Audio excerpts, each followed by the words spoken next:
ডাক দিয়ে কয় ও স্যার, স্যার কও বেটা সার্টিফিকেট নাই, সমস্যা কি ডাকো?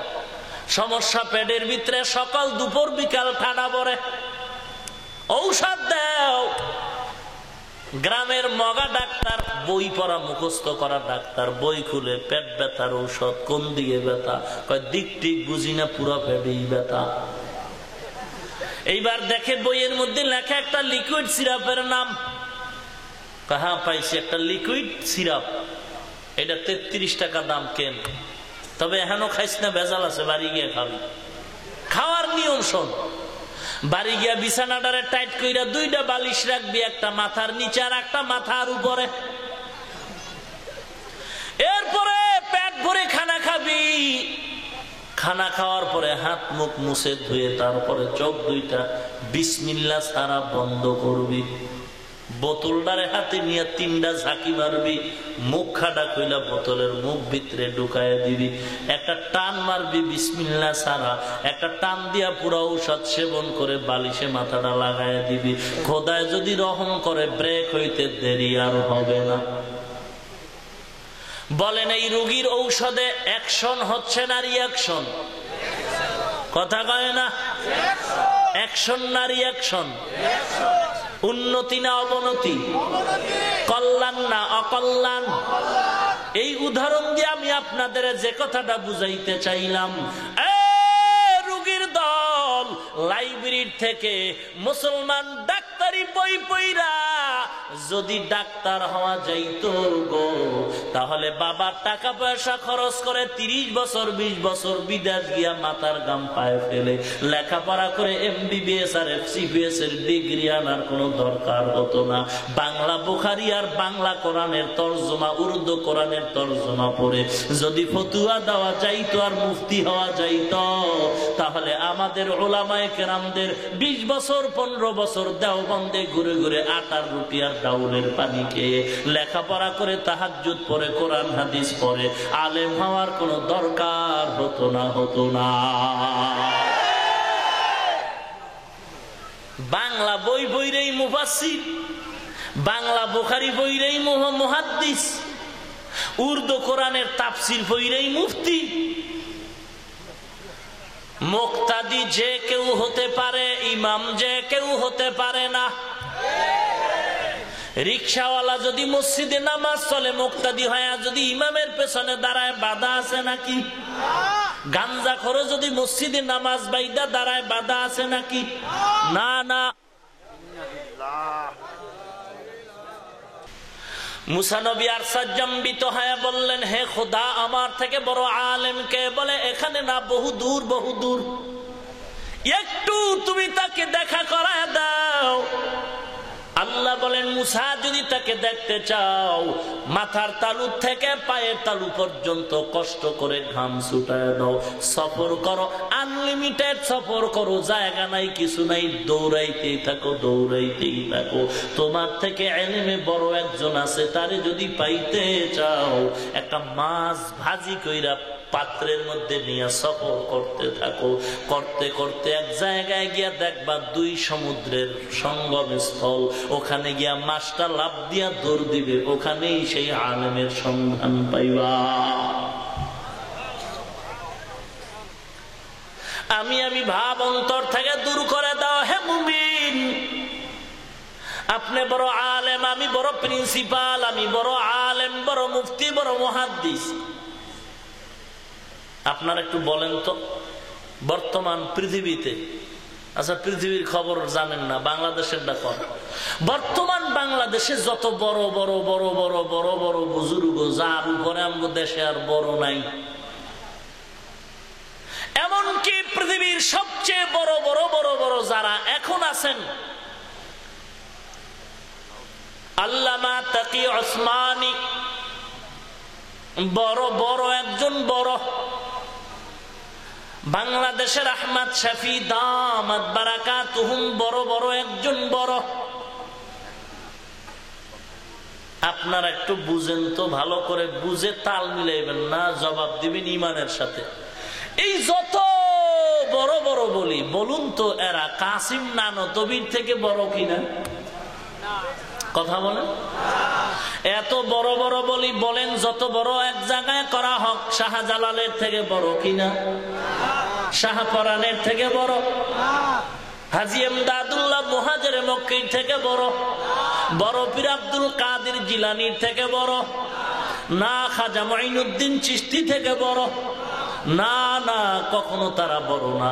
অতএব যত বড় বলো না কেন, যতই বড় বড় দাবি করি আমি, যত বড় সাইনবোর্ড লাগাই না কেন, আমি কোনোদিন শাহ ওলিউল্লাহ মুহাদ্দিস হতে পারবো না, আমি বড় হাফিজি হুজুর হতে পারবো না, আমি যত বড় দাবি করি না কেন শামসুল হক ফরিদপুরি হতে পারবো না, আমি যত বড় দাবি করি জামিল মাদ্রাসার প্রিন্সিপালের মতো বড় হতে পারবো না, আমি যত বড় দাবি করি ওরে মুসলমান মুফতি আজম রহমাতুল্লাহর মতো হতে পারবো না, আমি যত বড় দাবি করি মুফতি ফজলুল হক আমিনী হতে পারবো না, আমি যত বড় দাবি করি সৈয়দ ফজলুল করিম পীর চরমনাই হতে পারবো না, আমি যত বড় দাবি করি উজানির কারি ইব্রাহিম হতে পারবো না, আমি যত বড় দাবি করি রশিদ আহমদ গাঙ্গুহি কোনোদিন হতে পারবো না, আমি যত বড় বড় দাবি করি পিরিজি হুজুর হতে পারবো না, আমি যত বড় দাবি করি আমি হাজী এমদাদ হতে পারবো না, আমি যত বড় দাবি করি শাহজালালের মতো বড় হতে পারবো না।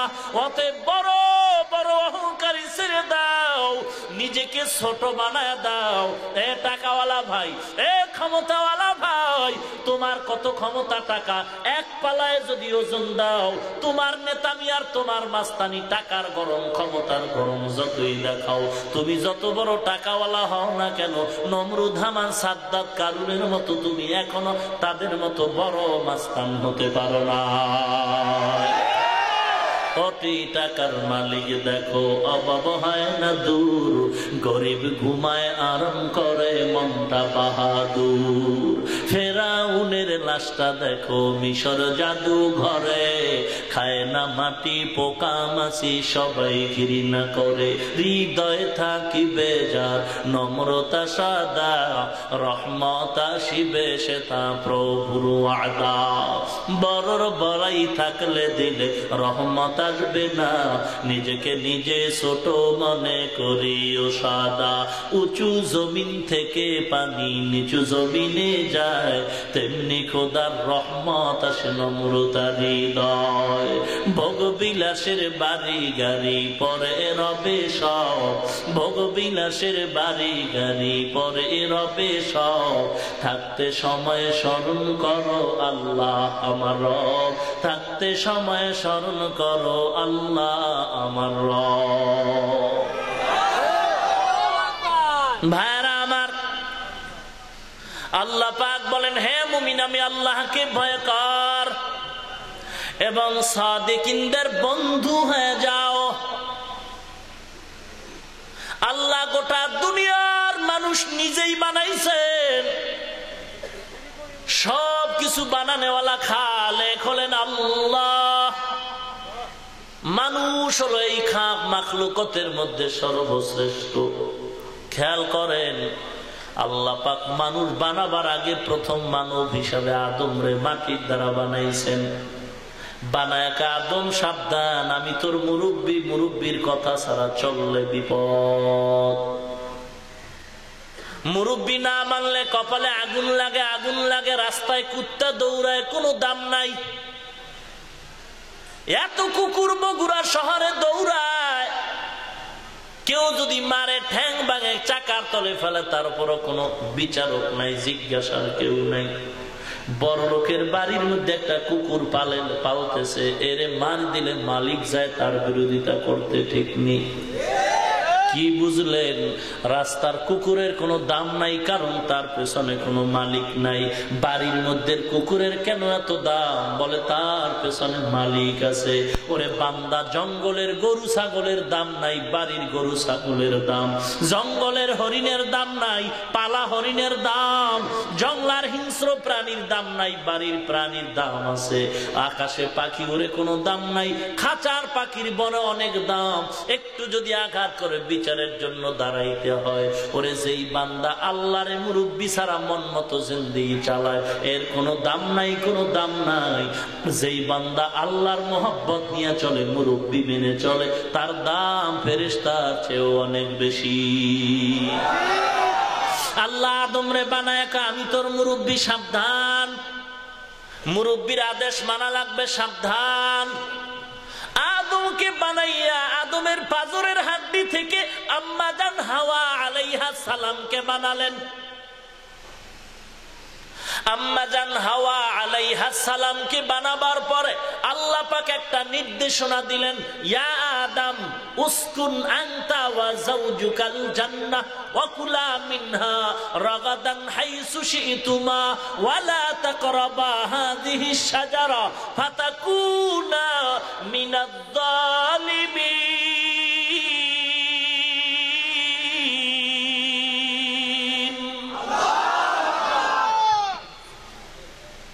খুব চিন্তার বিষয়, শিখার বিষয়।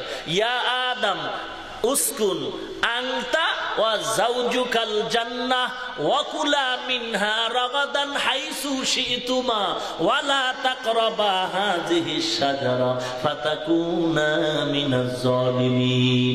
আল্লাহ দুইটা আদেশ করলেন, একটা নিষেধ করলেন। কি মজার কথা! আল্লাহ দুইটা আদেশ করলেন, একটা নিষেধ করলেন। সব আল্লাহর বান্দা, সব আল্লাহর বান্দা, আদম নবীর সন্তান, সবাই জান্নাত পাবে না। 10 সন্তান, একই মায়ের একই বাবা, সব সন্তান মা বাবার দোয়া পায় না। কারণ কি? ওই সন্তানই মা বাবার দোয়া পায় যেই সন্তান মা বাবার কথা মতো চলে। সব সন্তান বাবার দোয়া পায় না, ওই সন্তান মা বাবার দোয়া পায় যেই সন্তান মা বাবারে মেনে চলে। সব আল্লাহর বান্দা, সব বান্দা জান্নাত পাবে না, ওই বান্দা জান্নাত পাবে যে আল্লাহকে মেনে চলে। হ্যাঁ, আদম দুইটা আদেশের এক নাম্বার হলো, থাকো তুমি এবং তোমার বিবি জান্নাতে, খাও তোমরা দুজনে মনে যা চায়। আমার কথা বুঝেন আপনারা? ট্যাবলেট দিতেছি, ট্যাবলেট। খুব খেয়াল করেন, দুইটা আদেশ করলেন, একটা নিষেধ করলেন।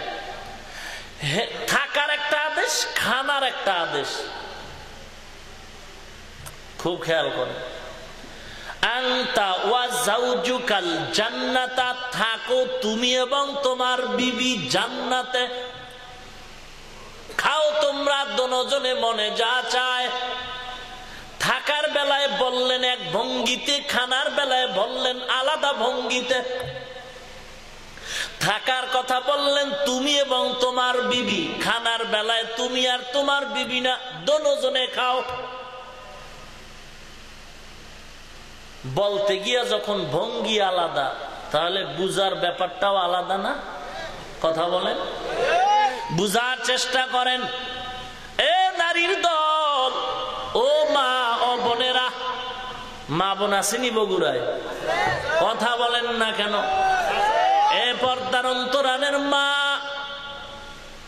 এ মা, এ পর্দার আড়ালের বোনেরা, কোন চোর বলেছে, কোন লম্পট বলেছে, কোন বাটপার বলেছে মহিলাদের, নারীদের ইসলাম অধিকার দেয় নাই, সম্মান দেয় নাই? ইসলাম ছাড়া ভিন্ন কোন জাতি, বর্ণ, ধর্ম কেউ নারীর সম্মান দেয় নাই। আল্লাহর কসম একবার, আল্লাহর কসম দুইবার, আল্লাহর কসম 3 বার। ইসলাম ছাড়া নারীর সম্মান পুরুষের থেকে দুনিয়াতে আর কেউ বাড়াতে পারে নাই, পারে নাই। যারা বলে ইসলাম নারীর অধিকার দেয় নাই, সম্মান দেয় নাই, ওরা গ্রামের ভাষায় লুচ্চা, আর শালীন ভাষা হলো ওরা মানবাধিকার লঙ্ঘনকারী ইহুদির দালাল। ওরা চায় মা বোনদের বেপরদায় রাস্তায় নামায়া পণ্য হিসাবে ব্যবহার করবে। হিন্দুদের ধর্মের আইন পড়বাও না, লেখবাও না, বই পুস্তক দেখবাও না, আবার উল্টা গালি দিবা, এতে কোনো দোষ নাই। আকাম করবা, কোনো দোষ নাই। আমি মোল্লা বললেই দোষ। এটা মগের মুল্লুক নাকি? তুমি দিন রাত আকাম করতেছো, এতে কোনো দোষ নাই, আমি বললেই দোষ। আজীব ব্যাপার। হিন্দুদের আইন হলো বাপ মারা যাবে, সম্পদ পাবে ছেলে, মেয়ে পাবে না। খ্রিস্টানদের আইন হলো বাপ মারা যাবে, সম্পদ পাবে ছেলে, মেয়ে পাবে না। ইসলাম বলে না, ছেলে যদি 2 টাকা পায় মেয়ে পাবে 1 টাকা। কয় না না, আমগো মেমোরিতে ধরে না, 1 টাকাও ইসলাম ঠগাইছে। না না, মেয়েটা 1 টাকা পাইয়াও 2 টাকার থেকে বেশি পাইছে। এইটা বুঝবা কেমনে? তার যদি ছিঁড়ে যায় বুঝবা না। যদি বুঝতে চাও একটু গভীর ভাবে নজর করো। কিন্তু বুঝবা কেমনে? বুঝবা কেমনে?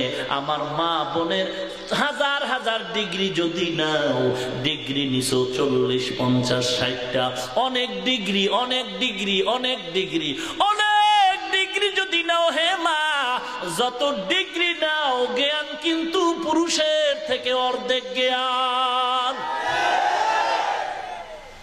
বুঝতে একটু সময় লাগবে না? কথা কন না কেন?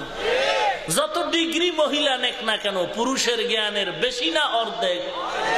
এখানে কোনো বিজ্ঞানের কলম চলবে না, এটা জন্মগত আল্লাহ কলম মাইরেই দিছে। যত ব্যায়াম করো, ভিটামিন খাও, কাম হবে না, শক্তি পুরুষের অর্ধেক। চলবে কারো কলম? কথা বলেন। যতই কোদাল হাতে দিয়া শক্তি বাড়াবার চেষ্টা করো, রাস্তার মাটি মায়ের মাথায় দিয়া যতই শক্তি বাড়াবার চেষ্টা করো, পুরুষের থেকে শক্তি বাড়বে তো বাড়বেই না, বরং জন্মগত শক্তি হলো পুরুষের অর্ধেক। নারীর শক্তি পুরুষের অর্ধেক। এই অর্ধেকটাই অধিকার রক্ষার একমাত্র পরিচিতি। আল্লাহ যদি কবুল করে, ভিন্ন সময়ে বিষয় আলোচনা হবে। ফাঁকে ফাঁকে একটু বলে যাই, এক কথা কসম করে বললাম, কসমের কথা বিশ্বাস না করলে তার ঈমান দুর্বল। কসম করে বললাম, এরপরও চ্যালেঞ্জ দিয়া বলি, কেউ যদি প্রমাণ করতে পারেন নারীর সম্মান ইজ্জত ইসলাম ছাড়া অন্য দিয়েছে, ইসলাম কম দিয়েছে, একটা প্রমাণ যদি দাও, আল্লাহর কসম কানে ধরে নাইমা যাবো, বয়ান আর জীবনে করবো না। তুমি যেই দলের কথা বলবা, যেই ধর্মের কথা বলবা, যে অমুক ধর্মে নারীর সম্মান ইসলামের থেকে বাড়ায় দিছে, আমি ওই ধর্ম পালন করব, ইসলাম ধর্ম আর পালন করব না। পৃথিবীতে এমন কোন মায়ের সন্তানের আজও জন্ম হয় নাই, হবেও না, যে প্রমাণ করতে পারবে নারীর সম্মান ইজ্জত অন্যদের তুলনায় ইসলাম কমায় দিছে, অন্যরা বাড়ায় দিছে। একটা প্রমাণও দিতে কেউ পারবে না। অপর্দার অন্তরালের মা, আল্লাহ আদেশ করলেন প্রথম থাকার ব্যাপারে, দুজনার কথা উল্লেখ করলেন, তুমি এবং তোমার বিবি। কি বুঝাইলেন? কয় থাকার বেলায় স্ত্রী স্বামীর অধীন, থাকার ব্যাপারে স্ত্রী স্বামীর অধীন। কয় মিসকল দিয়া তো ভেজাল লাগাইছো, বড় লোকের মাইয়া গরিবের গলায় হাত লাগাইছো, মিসকলের ভেজাল। মা বাবায় কয় কি সর্বনাশ করেছো হে সন্তান। আমার বগুড়া শহরে বিল্ডিং এর অভাব নাই, গাড়ি বাড়ির অভাব নাই, তুই একটা রিক্সাওয়ালার ছেলের সাথে প্রেম নিবেদনে বিয়া কইরাই ফালাইছো, এখন আর বিয়া ভাঙ্গা লাগবে না। কিন্তু মেয়েটা শোন, তুই রিক্সাওয়ালারে প্রেমের নিবন্ধনে ভালোবাসা তুই চইলেই যেহেতু গেছো, ওখানে যাইয়া বাবার বাড়ির বিল্ডিং এর মাস্তানি করিস না। ওখানে আল্লাহ আইন করেছে, স্বামী গরিব যদি হয়, নিচে মাটিতে যদি ঘুমায়, বিবিরও মাটিতে ঘুমানো লাগবে। স্বামী যদি খাটে ঘুমায়, স্ত্রীও খাটে ঘুমাবা। স্বামী যদি টিনের ঘরে থাকে, স্ত্রীও টিনের ঘরে থাকবা। কারণ তুমি যদি বাবার গরম টাকার মাস্তানি করো, স্বামীর সাথে বিয়ার কলঙ্ক বাজবে, বিয়া ভেঙ্গে যাবে। একটা নারীর জন্য বিয়া করার পরে ভেঙ্গে যাওয়া কলঙ্কের বড় পরিচয়। আল্লাহ চায় না। এই জন্য থাকার বেলায় স্ত্রী স্বামীর অধীন, খানার বেলায় বলছে দোনোজনে খা, মনে যা চায়। এখানে কারো অধীন করে নাই, কারণ যার যে রকম রুচি সে সেরকম খাও। মায়ের গর্ভে বাচ্চা আসছে, বাচ্চা আসার পরে মায়ের রুচি হয়ে গেল আলাদা। স্বামী যদি আমি ভর্তা খাই, তুইও খাবি, ভেজাল লাগবে। স্বামীর মনের রুচি স্ত্রীর রুচি এক না, মনের রুচি অনুযায়ী স্বামী যা পারো খা, তবে সাবধান, খাওয়ার কথা খাইয়া, খাওয়ার জন্য তো জিব্বাটা দিলাম, জিব্বায় কিন্তু ব্রেক মানে না।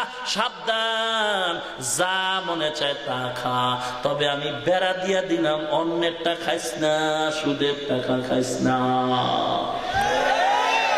আমি বলছি মনে যা চায় তা খা, তবে নিষিদ্ধ গাছের কাছে যাবি না।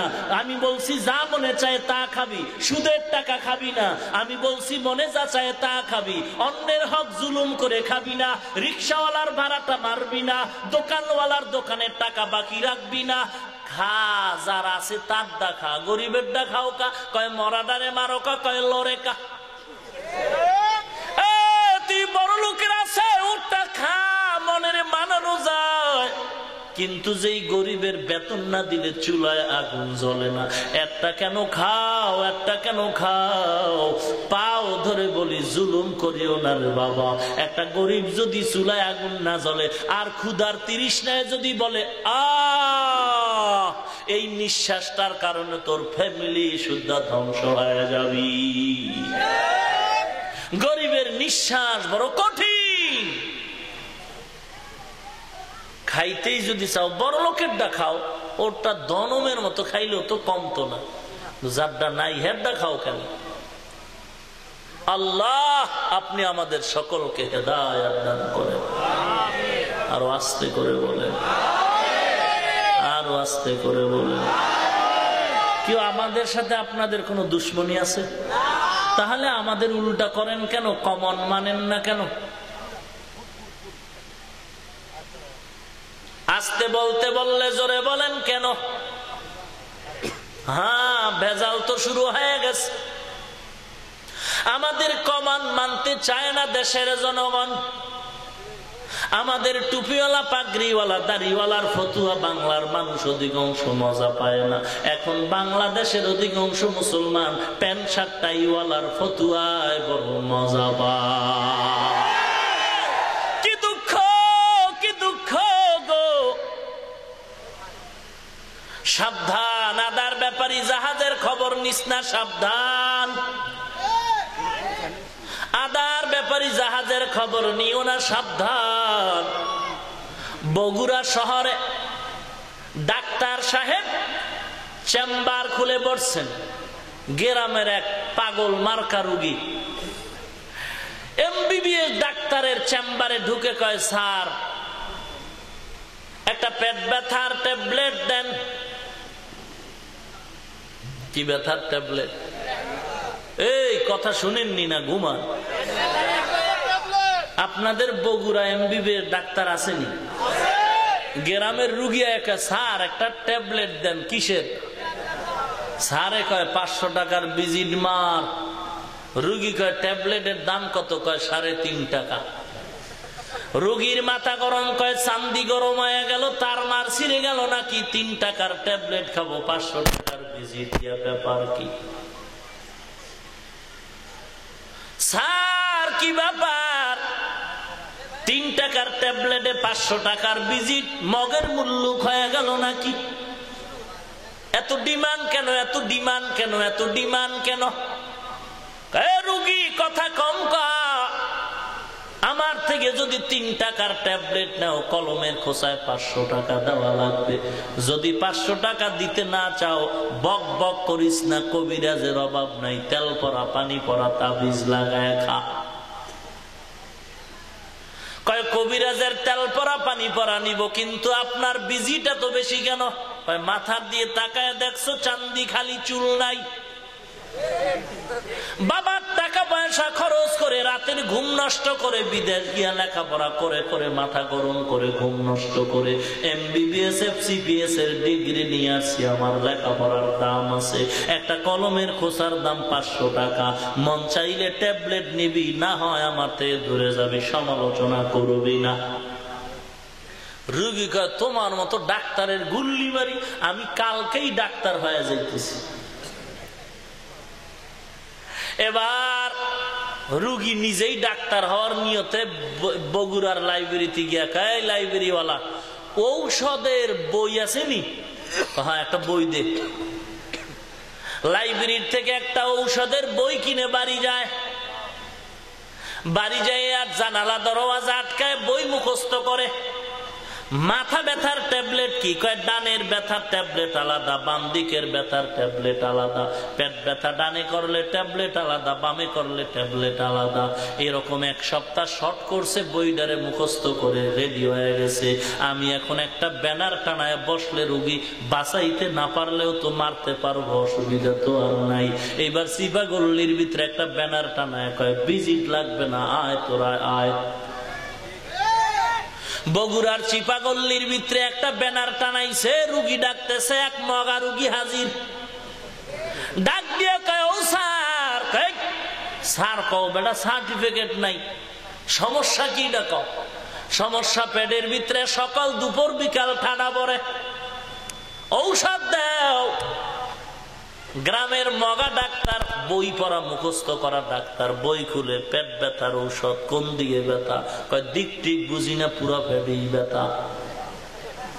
এইবার দেখে বইয়ের মধ্যে লেখা একটা লিকুইড সিরাপের নাম।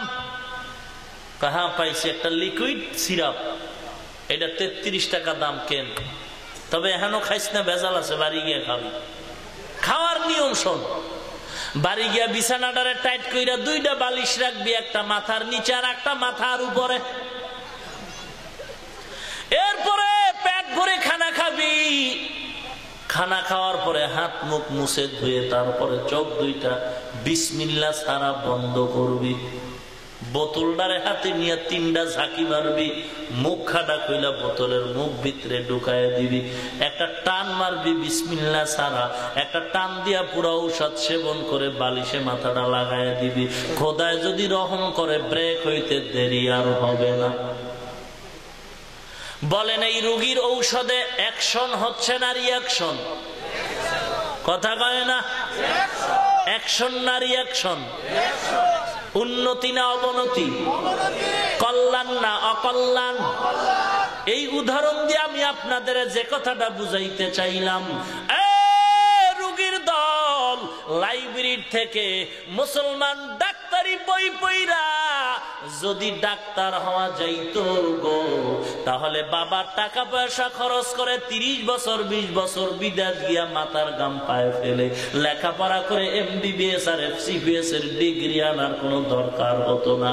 বাংলা বুখারী আর বাংলা কোরআনের তরজমা, উর্দু কোরআনের তরজমা পড়ে যদি ফতুয়া দেওয়া যাইতো আর মুফতি হওয়া যাইতো, তাহলে আমাদের উলামায়ে কেরামদের 20 বছর 15 বছর দেওবন্দে ঘুরে ঘুরে আটার রুটি আর ডাউলের পানি খেয়ে লেখাপড়া করে তাহাজ্জুদ পড়ে কোরআন হাদিস পড়ে আলেম হওয়ার কোনো দরকার হতো না।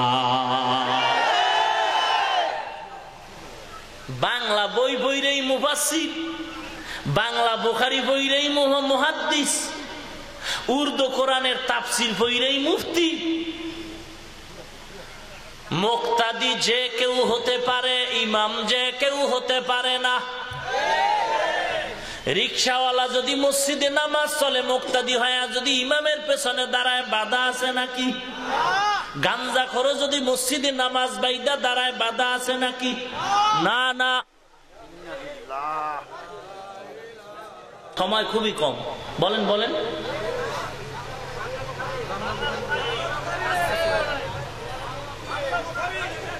ভাইরা আমার, খুব সাবধান, খুব সাবধান। এত কষ্ট করে লেখাপড়া করলাম, আর যদি দেখা যায় বহু ধর্মীয় পণ্ডিত, ইমাম যে কেউ হতে পারে না, মুক্তাদি যে কেউ হতে পারে। মুক্তাদির জন্য কোনো শর্ত নাই, ইমামের জন্য শর্ত আছে। রিকশাওয়ালা মুক্তাদি হতে পারে, বাধা নাই, কিন্তু ইমাম হতে পারবেনি। খুব খেয়াল করবেন, ইমাম হওয়ার জন্য শর্ত আছে, মুক্তাদি হওয়ার জন্য কোনো শর্ত নাই। ইসলামের গুণগান ইমাম মুক্তাদি যে কেউ হতে পারে, ইমাম যে কেউ হতে পারে না। ইসলামের গুণগান যে কেউ গাইতে পারে, ফতোয়া যে কেউ দিতে পারে না। কথা বুঝেননি আমার? খুব সাবধান। মুরব্বীর আদেশ মানো, মুরব্বীর আদেশ মানো। কিন্তু আদম আর হাওয়াকে আল্লাহ বলছিলেন নিষিদ্ধ গাছের কাছে যাইবা না। শয়তান জান্নাতের গেটের বাইরে দাঁড়ায় কয়, কসম খোদার তোদের ওয়াজ শোনাবো, মজার ওয়াজ। ওয়াজ শুনতে গিয়া আল্লাহর একটা মূলনীতি ছিল, আম্মাজান মূলনীতি পালন করে নাই। দেখছেন নি, মুরব্বীর আদেশ না মানলেই বিপদ, না মানলেই বিপদ। কি বিপদ? আদেশটা ছিল কোন বক্তার বক্তব্য শোনার আগে একটা মূলনীতি হলো বক্তা যাচাই করে তার বক্তব্য শুনো, কে বলে তারে যাচাই করো, তারপরে কি বলে শুনো। আমাদের প্রবাদ হলো কি বলে শুনো, কে বলে এটা যাচাই করার দরকার নাই। শরীয়তের বেলায় স্লোগানটা সম্পূর্ণ হারাম। শরীয়তের বেলায় স্লোগান হলো কে বলে তারে আগে যাচাই করো। বলনেওয়ালা যদি ভালো হয় তার অল্প কথায়ও ফায়দা হবে। বলনেওয়ালা যদি সুন্নতের পোশাক না পরে, কোরআন সহি না জানে, ও 6 ঘন্টা লেকচার দিলেও কোনো ফায়দা হবে না, বেজাল হবে। বক্তা যাচাই না করে বক্তব্য শুনবা না, এটা ইসলামের মূলনীতি। ওয়াইজিনরে যাচাই না করে ওয়াজ শুনবা না, ইসলামের মূলনীতি। আলোচকের আলোচনা, আলোচকরে যাচাই না করে আলোচনা শুনবা না, ইসলামের মূলনীতি। আলোচকরে যাচাই করো, বলনেওয়ালারে যাচাই করো। ওয়াইজিন যদি ভালো হয় ওয়াজের দ্বারা ফায়দা হবে, বক্তা যদি ভালো হয় অল্প বয়ানে ফায়দা হবে, লেকচারার যদি ভালো হয় লেকচারে ফায়দা হবে। অতএব বক্তব্য শোনার আগে বক্তা যাচাই করা লাগবে, ওয়াজ শোনার আগে ওয়াইজিন যাচাই করা লাগবে। ইবলিসের ওয়াজ শুনছে, বক্তা যাচাই করে নাই। আজকেও মানুষ ধ্বংস হইতেছে বক্তা যাচাই না করিয়া। এটি ওয়াজ, কথা কয় না, এটি ওয়াজ। ওয়াজ করব সুলাইমান বিলকিসের প্রেম কাহিনী। ও নবীর উম্মত, বড় দুঃখ, বড় দুঃখ গো। আল্লাহ মানুষ পাঠায়া মুরব্বী বানায় দিলেন। আদমরে বললেন তোমার সন্তানের মুরব্বী তুমি, আমার উম্মত গুলো চলার মুরব্বী লাগবে। এক নবী চলে যান আর এক নবীর আগমন, এক নবী চলে যায় আর এক নবীর আগমন। উম্মত যেন মুরব্বী হারা না থাকে। এক নবী চলে গেলেন আর এক নবীর আগমন। পৃথিবীর ইতিহাস ছিল বিশাল একটা ইতিহাস, উজ্জ্বল ইতিহাস। উম্মত যখন মুরব্বী ছেড়ে দিল তখনই কপাল পুরলো। বলে কোন সময়? ঈসা নবী চলে গেলেন, আমার নবী আসার মাঝখানের সময় উম্মত ছিল মুরব্বী হারা। সবগুলি জাহান্নামী হয়ে গেল, সবগুলি অসভ্য সমাজে পরিণত হলো। কাবাগর তাওয়াফ করে নারী পুরুষ উলঙ্গ হইয়া এরকম রোগে পরিণত হয়ে গেল। নারী পুরুষ যেখানে সেখানে যৌবনের আদান প্রদান করে, কোনো ভাগ বিচার নাই। যৌবনের আদান প্রদান যেখানে সেখানে করে, বিয়ার সিস্টেম নাই। যৌবনের প্রমাণে সন্তান গর্ভে চলে, কোনো বাধা নাই, কোনো দোষ নাই। একমাত্র সমস্যা মুরব্বী নাই, মুরব্বী নাই। ঈসা নবী চলে গেলেন, আমার নবী আসবে। মাঝখানের সময় উম্মত ছিল মুরব্বী হারা। এমন একটা সময় তারা রোগী হয়ে গেল। ইতিহাসের পাতায় গোটা দুনিয়া সবাই জানে ওই সময়টা হলো আইয়ামে জাহিলিয়াতের সময়, অন্ধকারের সময়। আমার নবী মুরব্বী হয়ে দুনিয়াতে আসলেন, শেষ মুরব্বী। আমার নবী মুরব্বী, মুরব্বী ছাড়া চলা যাবে না। আমার নবীর ইন্তেকাল 63 বছরের পরে হলো। আমার নবীর ইন্তেকালের পর, কথা ঘুরায় সংক্ষেপে বলতেছি, আমার নবীর ইন্তেকালের পর সাহাবায়ে কেরামের ভিতরে কান্নার আওয়াজ, নবী নাই, নবী নাই, নবী নাই। ওমর নামের নবীর পাগল তরবারি নিয়ে ঘোরে, যে বলবা নবী নাই তার গর্দান উড়ায় দিব, নবী নাই বললে গর্দান উড়ায় দিব। আমার নবীর দেহ মোবারকটা 3 দিন পর্যন্ত জমিনে দাফন হয় না। বুঝার ব্যাপার, আমার নবীর দেহ মোবারকটা 3 দিন জমিনের উপরে দাফন হয় না।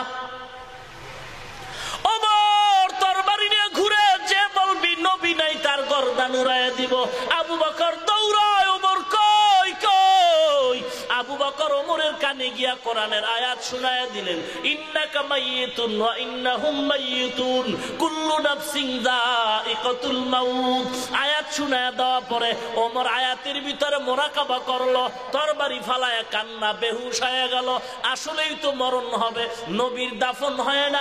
3 দিন পর্যন্ত সাহাবায়ে কেরামের ভিতরে কান্নার আওয়াজ। সমস্যা একটা না, সমস্যা অনেক। 1 নাম্বার সমস্যা, আমগো নবীর ছায়ায় আমরা চলছি। একটু ভেজাল লাগলে নবীরে মুরব্বী বানায়া পরামর্শ নিতাম।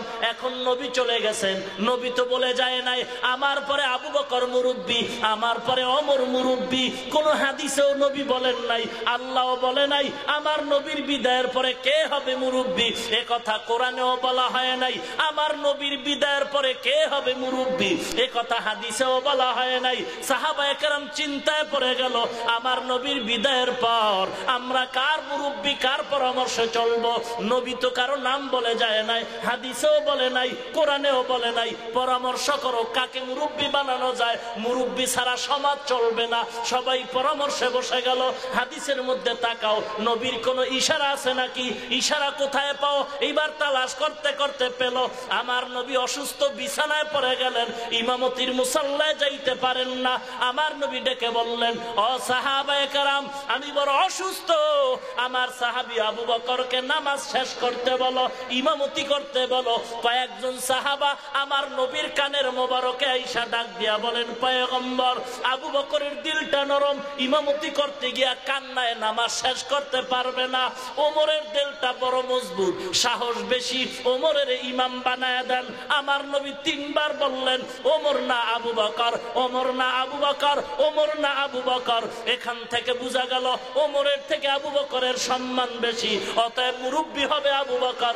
আবু বকরের হাতে হাত লাগাইয়া বায়াত গ্রহণ করি।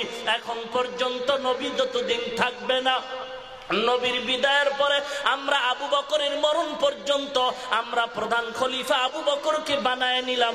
এটা ইজমায়ে সাহাবা। যারা বলো কোরআন মানি, হাদিস মানি, ইজমা মানি না, কিয়াস মানি না, বল তোরা আবু বকরকে প্রধান খলিফা মানো কিনা। যদি বলো মানি, তাহলে কোরআন হাদিসে তো আবু বকর প্রধান খলিফা প্রমাণ নাই। যদি বলো কোরআন মানি, হাদিস মানি, তাহলে আবু বকর তো খলিফা, এটা ইজমায়ে সাহাবা। যদি বলো আবু বকরের খলিফা মানি, তাহলে কোরআন হাদিস ছাড়া তো ইজমাও মানলা। আর যদি বলো আবু বকরকে খলিফা মানি না, কোরআন হাদিস মানি, আমি বলবো তুমি নিশ্চিতভাবে ভণ্ড ভণ্ড ভণ্ড।